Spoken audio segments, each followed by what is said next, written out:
I know what it is, but it ain't. We on the six-figure dealer tour bus. You know, we had some other stuff planned, but my boy Justin came through, still make some historical stuff happen. You got my boy six-figure dealer right there. You know what I mean? You know, I'm gonna see what I know about the West Side, bro. I'm from out west for real. You know what I'm saying? So we gonna see what he able to teach me about my hood. So the extended version of it. You know what I'm saying? This is a nice bus though, bro. I'm honored to be here with you all this wonderful afternoon. My name is Dilla. Fancy myself a Chicago historian, born and raised in this amazing city. And today we're going to check out North Lawndale. As we tour, I'll tell you a little bit more about me, what got me started, and then to start with, because there are two meanings of the word dope depending on who you're talking to. And so, had I gone to my dad, who was born in 1945, and said, "Hey Dad, I think you're pretty dope," he would have thought I was calling him dopey, and he might have slapped me, right? And so then if I go to one of my older brothers and I say, "Hey man, I think you're kind of dope," they take it to mean like dopamine, like feel good, like cool, right? And so as being through researching Chicago, I started to figure out like every single thing that we appreciate about America and being Americans can find this trace back to Chicago. So yeah, absolutely. And it was either made in Chicago or made better by Chicago. And we don't promote it enough. There's a number of things that we could talk about that divides us, but no matter where you come from, if you've ended up in Chicago, you're a big fan of this place, you appreciate this place, and we have way more good than bad. And so because of that, we promote these tours. Come on board, you rolling? He really doesn't want me standing up, so I know he doesn't want you standing up, so please remain seated when the bus is in motion. Also, this tour and all tours are brought to you by the Illinois Office of Tourism, Chicago Bears Care, Chicago Blackhawks Foundation, Chicago White Sox, Chicago 360 Tilt, that's that scary ride on the John Hancock that I ain't getting on, and then also the Chicago Community Trust. Those are the people that ponied up to put their logos on the side of the bus so that we can have a bus to do these tours. Let's roll, bro. This land that we are on, we're going to stop at the high school too though. It says that this land that we are on formerly and today belongs to the Indigenous Native Americans that we kind of jacked it from. We should do something about restorative justice for them. Them being the Illilouette, which is where Illinois gets its name from, the tribes of Ojibwe, the Potawatomi, and the people who named Chicago, the Algonquin. So Chicago is an Algonquin word that basically means smelly leeks or smelly onions, right? If you grow onions in your backyard and you go back there to cook them, you pull one off, you cook it, no problem. But if one falls on the ground because a squirrel knocked it down, you're probably not going to eat that one. But then in the summer on a hot day, that onion's going to rot and it'll stink. And so the area where onions failed, the Indigenous called it the Est Chicago. And so when those French dudes, Marquette and Joliet, came through and they were looking for Lake Michigan, they said, go by the Est Chicago. And them dudes wrote it on the map, and we've been calling it Est Chicago or Chicago ever since. Now, there'll be good news and history in here, and there'll be also some not so good news and history. And so, sadly, Chicago for a pretty long time was considered America's most segregated city, despite never really having segregation laws on our books per se, with the exception of racial covenants. And so this is George Carlin's High School, and it's an example of doing something extra when you could have just did the easy thing and united us as a city. And so coming out of World War II, there was 3 million people in Chicago. We're at about 2.5 million now, but there were 3 million plus people here in Chicago. So schools got overcrowded. And so in black neighborhoods, it was super overcrowded. So the black kids were like, hey, why don't you let us go to the schools that aren't so crowded? They was like, nah, we ain't finna do that. And they decided to start building schools inside of parks. And they only did that to keep those kids in those same neighborhoods so they wouldn't be able to expand. And that's kind of cruddy. Now, the good part is that those schools remains as testaments to those neighborhoods. And so this school is George Carlin's High School. George Carlin was a senator from, a congressman from North Lawndale. In fact, the first black dude to be elected to Congress from this area. He sadly lost his life in the 1972 Midway plane crash. So there was a very sad plane crash at Midway Airport. On arrival, I believe it's United Airlines plane, right? They dropped the landing gear. The gear hit the roof of one of those bungalows in Chicago Lawn and caused the plane to crash. Next time you're driving down 290 Expressway, you'll see Michelle Clark High School right there off of Central, and that's because Michelle Clark, Chicago's first black news correspondent, woman news correspondent, died on the plane as well. And then also Congressman George Collins died on that plane, and so this school is named in his honor. In Douglas Park is one of the most beautiful parks in the city. Chicago started off with 3 different park districts. So today we got one park district, Chicago Park District. It used to be the West Park District, the South Park District, and Lincoln Park District. So everything north of Roosevelt but east of Western was the Lincoln Park District. That included Grant Park, that included Lincoln Park. And then this was the West Park District, or really called the West Park Commission. And it included Columbus Park, and of course Douglas Park, and it included Humboldt Park. Today this Douglas Park is named after Frederick Douglass, right? That's why they added the second S. It was formerly named after a dude that wasn't too cool, Stephen A. Douglas, short, little, ugly, racist dude, but that's not why we're here. You know who he is because he's the guy from the Lincoln-Douglas debates, right? He was debating Lincoln to see who would be our senator from Illinois. Was a Chicago politician that kind of ruined it. You know, formerly the state legislature voted for who the 2 people were that we would send to the Senate, right? And so that's what Abraham Lincoln and Stephen A. Douglas were debating. Now, why we don't like him is because his first wife owned 160 persons, and when she died, he never sold them, right? And so he kept that, he kept enslaved Americans while trying to say that he wasn't for slavery. And so I don't think that we got to go snatch down every monument in the world, but the people in this community decided they don't want to go to a park named after a dude that probably didn't think that they were too cool. So now it's named after Frederick Douglass. That's why you added the extra S, right? And Frederick Douglass is the most photographed person of the 1800s. I know you've seen him. He's the dude with the half gray, half black afro. You've seen his picture. And then now to where we are, right? So we're in North Lawndale. We have all heard of the Great Chicago Fire of 1871. Side note, that Irish lady's cow ain't kick over nothing. Please stop repeating that. That was sort of like a diss to Irish folks. It was the way of saying that the Irish are so dumb they don't know that you can't keep a flame by a cow, right? Like that was why that story was written. The actual person who wrote the story recanted it 20 years later, and we still keep repeating it. Dude basically fell asleep with a cigarette in his hand because he was drunk. That starts the Great Chicago Fire, right? But that ain't the fire we should talk about. We should talk about the Great Chicago Fire of 1874. So in 1871, we burned down a good chunk of our city, right? The National Insurance Regulatory people say, hey, tired of y'all, Chicago. Y'all be burning stuff down. So if you don't start building with bricks, we're not going to insure nothing in your city. And so people start to ask for waivers, though. The 1871 fire happens. And then now people are saying, hey, I know I'm supposed to build with bricks, but if you give me a permit to rebuild with wood, I'll make some money and convert it. So Chicago being Chicago, everybody just rebuilt with wood and filled out the permits, and nobody started to build with the brick. And then we had a fire in 1874 in what we call Printers Row today. And living jointly together were the poor African Americans and the poor Jews.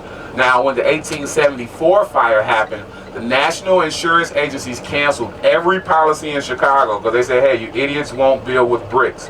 And so finally, city council got serious, and the poor Jews and the poor African Americans couldn't afford to rebuild where they were. So the brothers went to 18th and Prairie to the abandoned mansions, right? And that becomes Bronzeville. And the Jewish homies come to the west side or the west side, and they started to lay out North Lawndale. Of this amazing park. You're going to be looking south, and I'll explain how you know what's north, what's west, what's east, what's south in Chicago. That's a beautiful garden. People don't pay attention to it, but it used to be an amazing rose garden. It's like a sunken rose garden. The architecture done by Jen Jensen. First place we're ready to show you is the Douglas Park Auditorium. Now, we in 2023, we've heard the stories of how, like, black performers couldn't go downtown and rent the Chicago theater and that kind of stuff, but it was the same thing for the Jewish homies too. So if you wanted an ethnic version of Fiddler on the Roof, or if you wanted something, old Yiddish songs from home, they weren't letting you hear that shit downtown either. Sorry, I get 4 curse words a tour, but I got 7 kids and I don't get to curse at home. So I use typically 4 on a tour. I've already used 1, right? But they same thing, right? They wasn't letting the Jewish homies use those spaces, and so the guy who gives us basically the 2 flats is a gentleman by the name of Alexander Levy.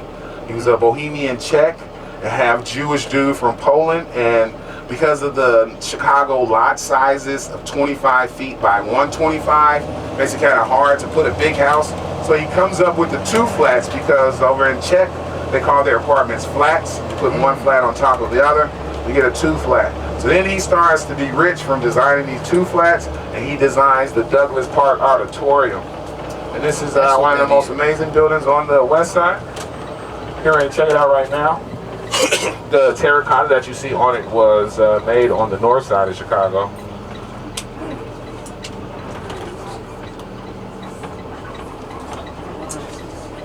Isn't that beautiful? And as we go by, it's going to be like this. And that's what the Jewish homies built. That was their middle finger to the people downtown. We'll hang out among ourselves and throw kick-butt parties here. Some amazing people have performed here. And then when the neighborhood demographics start to shift, they sell the building to a Baptist church that is still preserving it today. I always wondered what this is. Bro, I always wondered what that was. I never knew what it was. The other reason why I make you get off the bus, because we're standing on the block that Dr. King lived on. If this was on the north side of the Chicago, there'd be a store on that corner selling King hats, calendars, scarves, and everything else. But because we're on the west side, it doesn't get that appeal. If you ever go to Germany, everywhere that a Jewish person lived, there's going to be a rock that identifies that spot. But for more than 2 decades, there was nothing on this block that acknowledged that Dr. Martin Luther King lived here, fought here, and helped create the Fair Housing Act here in our city. We have to learn to honor all of our spaces the same, and so most of the time, this is the only time we get off the bus so that you can physically say you stood on the corner that Dr. King lived on. I'm sure coming down those stairs, his wife told him to go to the store and get some milk. When he came back upstairs, she said, "Where the eggs?" "What eggs? You didn't tell me about no damn eggs." He had to go back down them stairs and he had to take this corner 3 times. I'm sure of it, right? We feel that energy. There's a very famous picture of Dr. King shooting pool with his pool stick behind his back. You know where he was at? 16th Street, down this street at a pool hall playing with the vice lords, trying to get them to be more than just the vice lords, right? All of that happened here. We should start to acknowledge those spaces, right? We should treat it just like downtown tourism. The more of that happens, the more that the people in these spaces will realize that this is sacred space, and sacred ground, and we will see the change, right?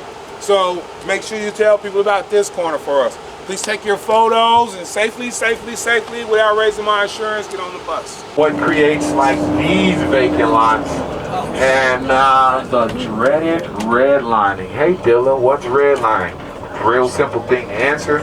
The United States government and banks took a red pen, circled a neighborhood or community and said that that community does not qualify for governmentally backed houses. So young brother, when you get ready to go buy a house, that's your first house, you can do FHA. A traditional loan is you got to put 20% down. When you get to the corner, pull over so that I can tell my story. Ooh, vacant lots are great to pull over when you're talking about redlining, right? Yeah. So traditional loan, 20% down. So just using numbers, right? House costs 100 G's. A traditional loan, you need $20,000 down. But an FHA loan says you only need 3%, right? So instead of 20,000 down, you only need 3,000 down. And that kind of changes the game for people to be able to buy property. It also is the interest rate that you can get if you need to refinance property you already own. But banks and cities circled areas and said nobody inside of this area qualifies for that. An FHA loan says if I take a $100,000 loan and I kick the bucket, the government is going to give you, the bank, the money that I borrowed. And so that made banks say, "Oh, we're giving this money to anybody that they will back because I can't lose." But it meant one neighborhood didn't get those loans. So one, don't think that loans didn't come, just not reputable loans. So an FHA loan may have a maximum of 6% interest. A non-FHA loan could take 13, 14%, right? FHA, you could get 3%. Non-FHA is whatever I say you got to have down, right? And so that stops people from being homeowners and purchasing and building on vacant lots. But what about if you're the coolest Irish dude on earth and you own that building right there? In fact, your grandpa built it in 1909, and he had tenants, and you guys lived there, and then grandpa kicked the bucket, and then sadly you lost your parents, but you stayed, and you didn't care that this was a black neighborhood. In fact, you grew a big red afro, because you know the Irish dudes be having red hair, right? They have freckles, and they call you Dilla O'Reilly. You're just the coolest Irish dude over here, right? And then a tree falls on your roof. Well, guess what? You own property in the Redline area, so you too don't qualify for governmentally backed housing. So what do? Do you empty your life savings to fix the building? No, you knock it down, take your insurance check, and you go. And then so those are what create these vacant lots. And then what keeps them is a thing called land banking. So I'm a gajillionaire dude. I live in Wilmette. I make a couple million a year. This lot may have formerly had a 3-flat. So I buy this lot, and every year on my taxes I can write off that I'm losing the value of the 3-flat that ain't even on this lot. So why would I ever sell it? Why would I ever build? It's keeping my tax down on the stuff that I really like. I don't even live in Chicago, so it ain't bothering me. But us nerds on the bus know that a 0 hurts your score. So to get an A, you need 4, 4, 4, 4, 4, right? And then you divide into 4.0. But if a teacher's a jerk and she gives you 1 0, it doesn't matter how many A's you got, you ain't getting no A in that class, right? So you don't want a 0. What if you own that building and you need a refinance loan? Well, the banks take the value of the block. And so these vacant lots are zeros on the block, which brings down the value of your home. So you can have a 30-year mortgage, $200,000, you paid it off, and the house is only worth $212, right? And you get no equity. But what about that interest you've been paying for the last 30 years? Well, the equity didn't come because it's pulling against the zeros on the block, which is the vacant lots. All of that is created by redlining. Damn. Let's roll, bro. Just can't stop learning shit on this tour, folks. 10 out of 10, I recommend it. Hey man, I appreciate everything you just taught me about my own community. I'm from K-Town, bro, but just to hear you say that means we 12 miles away from the water. How you even learn? Did you have to learn that for this job, but that's something you always into? So the great thing about it is like this job is a byproduct of what I love. I have just exclusively studied the history of Chicago, probably like 20-something years. If it got Chicago in the name, I try to read the book, you know what I'm saying? And so for a while it was like, I don't want to say useless information, but I had no idea what I was going to do with it. Right. Oh, we got a car coming. Creative yourself. Right. That's what's up. That's what's up, man. One thing I wanted to get in first, I got to shout this out, man. Y'all got to go check out the 6J. Look, I'll say it right for you. Hey, man, my name is Dilla. I'm a Chicago urban historian. I go by 6-figure Dilla on all social media platforms. When you do these tours, bro? Every Saturday and Sunday, you can go on our website, ChicagoMahogany.com, or check out my Instagram page, my TikTok page. We list those days too. Every weekend, we do every neighborhood. We try to rotate the size of the city on the neighborhood, so everybody loves it. Most definitely. Now, the mayor that you were speaking about, you got that connection with, that's the new mayor, Brandon T. Johnson. Yes, sir. How did that come about? Just what I appreciate about him is that he recognized that I'm not in it for anything for me. I quit a great ComEd job to do this because I thought that the history mattered. Yeah. So whether I get rich, whether I don't get rich, you're gonna spend way more time dressed up in a box than you are not. Yeah. But this information got to lead me, and so I think he sees that and he want to support it the best way he can. Right way. Got you. How long you been doing this, bro? It's about 2 years. A little more than 2 years. How did this idea come about? Was it yours or somebody presented it to you? It was so I thought I was gonna retire and then be like a cab driver on my off days so I could talk about Chicago in the cars. I've always wanted to do this. I had no idea how it was gonna happen. And my TikTok page took off. And it kind of felt like if people are interested in watching it, maybe they'll be interested to come see it. So I was like, let's do it. It's been successful. Was that you who was breaking down, I think it was on Barstool or something like that? Yeah. You was breaking down like the history behind the why Chicagoans use chairs to preserve their spots in the snow. Yeah. I seen that years ago, bro. Yep. Most definitely, I seen that years ago. Just like what does it take to like, you know so much about it as I'm listening to you every riding. It feel like this a lifelong hobby that it was. Yeah. And you kind of spoke about like your dad. Was he also like a historian as well? I don't know if I would call him that, but it's so hard in 2023 to use the word good cop, right? But my dad's probably the smartest person I know. He never became a sergeant, never became a lieutenant, because he's the type of cop, if he saw white cops harassing a black dude, he'd pull over and be like, what's the charge? And then they tell his boss. He was suspended over 20 times in his career, but he had this love for Chicago, man. Like, he wouldn't take expressways just so he could teach his kids how to get around city, right? Like, so that rubbed off, right? He really loved this place. I don't know if he knew the history like I did, but his love for Chicago made me want to know, I love this place. What's so? Yeah, it made me want to research the city. Most definitely. You born and raised Southside? Yeah, 81st and Truth. The kids call it Foster Park. I call it art progression. Well, I'm going to send you a podcast. Rabbit Matei, he was interviewed at Curious City about the Jewish community. Yeah, I love Curious City. Okay, so he was interviewed. He's the rabbi of a synagogue, Kins, which used to be in this neighborhood, and he's also the dean of Ida Crown. So I'll send it to you. Yeah, all right. You're welcome. Definitely, you too. So man, just what you learning, I don't want to like use those two things as like, I don't want to say like the history of this, the history of that, but what you be in the South Side of learning about the history of the West Side, would you say it's more like richer history like in the Bronzeville area? Which community do you think got like a lot going on that we don't know about? It's just simply due to its age. So Bronzeville is probably 65 years older as far as black folks than the West Side. Meaning like if we was over there way longer than we was over here. So just for that reason, if you somewhere longer, the history gonna be deeper, right? Exactly. So Bronzeville got way deeper history as far as black and brown Jewish folks than the West Side does. And actually, what we call Bronx, this wasn't always Chicago, right? This West Side kind of starts to get brought into the city later. But what we call Bronzeville was pretty much mostly always Chicago, right? Got you. And then I gotta say, because I think I was misinformed about this. I was also told, because I'm gonna get that tour. That's next. I'm getting that Bronzeville tour and the Pullman one. But I was heard they was called the Bronzeville that because of the amount of black people that live in the area. Yeah, so the original name is called the Black Belt. When you pull up a map of Chicago, 1910s, 1920s, you can type in Black Belt and the name pop up on the map. It was a newspaper reporter who gave us the name Bronzeville because he said the women of the neighborhood look so regal, like a bronze sculpture. Okay. So that's where we get Bronzeville from, is why we call that neighborhood. Forever in the day, they used to just call it the Black Belt. It used to be the only place black people could live in Chicago legally. Wow. Wow, I didn't know that. I don't want to take too much information. I'm going to say that for the tour. But I got to ask you this, bro. I ask everybody this, regardless if they're a rapper or not. Yes, ma'am. Yep.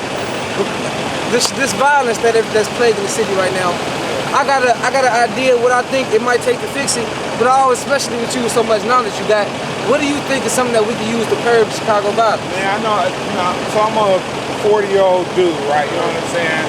And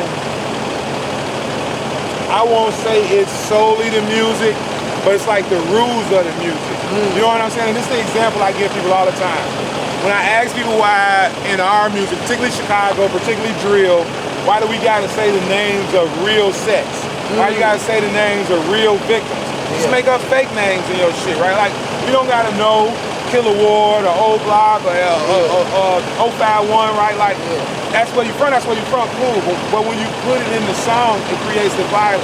This is my example. If your mother was a veterinarian, right? And you spent your whole life helping her euthanize dogs, there ain't no way YouTube will let you make a song naming the name of the dogs you helped her euthanize. That ain't gonna happen. But that's your life, right? I was with my mom and we euthanized this dog and that dog and this dog and he barked. Like, you couldn't even make that song because of you naming animals. So why do we get to make songs where we naming actual people that was really killed in the trenches? Like, I think just that would bring the violence down, because if I hear your side rapping about my friend and I'm mourning and I don't have the emotional maturity and I don't got enough going on and I'm enraged, that keeps the violence going. You know what I'm saying? I don't think that we should like pigeonhole what people should be able to say in their music.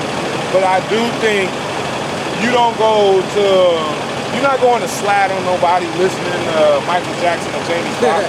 That ain't what you playing. Exactly. So that tells me that the music does something to us all, right? If you piss your girl off and you go in that house on that Saturday, you hear that 90s R&B, you know you in trouble, right? Because music feels something. So we can't keep saying that our violent music don't feel something it do. But I think just saying, I'm gonna rep my shit, but I'm not gonna say the names of real sets and real victims will change so much. I like that perspective. That was a good one. That was a great one. But I also got to bring this up because on my tour we drove past a house that my uncle owned for probably, well, it was a family generational thing, but you know, it was one of those big stone houses. I don't know, I forgot what it was like. I forgot what exactly what it's made of, but he was offered a certain amount of money to leave the community. Now, gentrification is something that's taken over the whole city, but we see these areas that's closer to like downtown, closer to like public transportation, things that's, I say, prime real estate for certain people, investors and things like that. Do you think that's hurting the city as far as gentrifying up certain communities? Yeah, it takes the soul out the city, right? Like when people sell their old property to investors, they knock it down and build something new, that raises the taxes in that area. And so the grandmas living in older properties ain't able to afford the taxes in places they've been, so then they gotta sell. And so then you have all these new people that don't understand our fabric or understand our culture. And then now they calling the police on the same people that have always lived over there, right? That's not good. The answer is we all gotta stop selling granny house, man. Because the first thing we all do, we get some money, we wanna run to the burbs, right? And we sell grandma house. But then you look up 20 years, right? I'm sure you may can remember when the West Side started damn near at Ashland. Right? When I was a kid, the West Side started at Ashland. Right now, if you drive down Warren and Sacramento, it's white ladies jogging. You know what I'm saying? And we need to find that family relative that wants to support the property. Sometimes we beef it. Sometimes it's sell it and get the money. Well, money don't stay the same. Something you sold for $50,000 in 1990, $50,000 ain't nothing now, right? But that property probably worth more. Like we need to learn that our parents, that's what I was talking about on the tour, redlining, contract buying, restricted covenants. They survived all this to buy a house that we so ready to leave once we become of age. So I do think gentrification is a problem, but I also think some of it is on, I call it flight, right? This is what I mean. You grew up in the city, went to public schools, went to Douglas Park Free Camp, went to Douglas Park Little League, then you got financial aid and you went to college. Then you got a good job. And then you come back and you immediately to the birds. You don't coach Little League, but that brought you up. You don't go back to that public school, but that brought you up. There were men in your neighborhood that put you on game. Why you don't go back to your neighborhood and put people on game, man? So we gotta stop leaving the places we grew up in. I got 7 kids, bro. I got teenage sons. I don't want nothing to happen to them. But when a kid in my neighborhood gets shot, I don't say, oh my God, we gotta leave because I don't want my son to be next. I stand down and I say, I don't want no more kids to get shot. As if that was my kid. More of us gotta feel like that, man. Most definitely. I like that, man. I like that right on the head. I heard something about, when people ask me this all the time, just because I cover a lot of Chicago topics, but I couldn't really probably give them the answer that you probably could. People always want to know when they come visit Chicago, the South Side or the West Side, why is it a church next to every liquor store and different things like that? And that was the answer that I feel like I could reach into my heart and give them something, but it wasn't an educational answer. Is that something you got more history to? It's two. So to get it out the way, yes, it's some sleazeball people that understand that if you found a church, you don't got to pay taxes, right? So if you saying that you buying a car under the church, well, now you buying a car with no taxes, right? Let's say you're gonna live in this building, but you're gonna put it in the church name, now your house ain't got no taxes, right? Some of those churches are just for tax purposes. But the other ones is, it's easier to start a church than it is a non-for-profit, right? So if I wanna start a non-for-profit to help my community, I gotta do 50 pieces of paperwork, have insurance and all this. If I wanna start a church, I can just get ordained somewhere and then get in the church, right? So a lot of churches start because the dude wanted a non-for-profit, or they wanted to do something for the community. And then it didn't sustain itself, and now it's just an abandoned church. Right. So Yeah. it's some of those things. It's we were a very religious people too, right? Like a lot of those churches, sometimes it'd be like a split from a family. You know, a son thought he was gonna be the next pastor. He picked another son, so he gonna start another church down the street, right? But then he don't get no parishioners, so he got to close that church. So it's a number of things in our community that create that. The liquor store answer is just plain racist. Keep us down and shit like that. Because they got to approve where you get the liquor license. So if the same 100 people applied on the north side as they did on the south side, the 100 people on the north side ain't getting them licenses because of the community. Man, that's deep. Ain't nobody ever explained that to me like that. I just thought it was convenience. I just thought it would be convenience. Wow. I didn't even look at it like it was a racist side to that, man. But this whole tour just opened my mind up so much. And I feel like if y'all get a ticket to this tour, it shouldn't be even no more questions no more, man. Hey, I appreciate you. I appreciate you, man. Most definitely for teaching me shit. Hey, do y'all got any questions, anything that y'all need to ask? Most definitely. Hey, I appreciate you, man. I will see you again because I'm going to get back on this tour. Come on. I see y'all, brother. Most definitely, man. Hey, we can roll.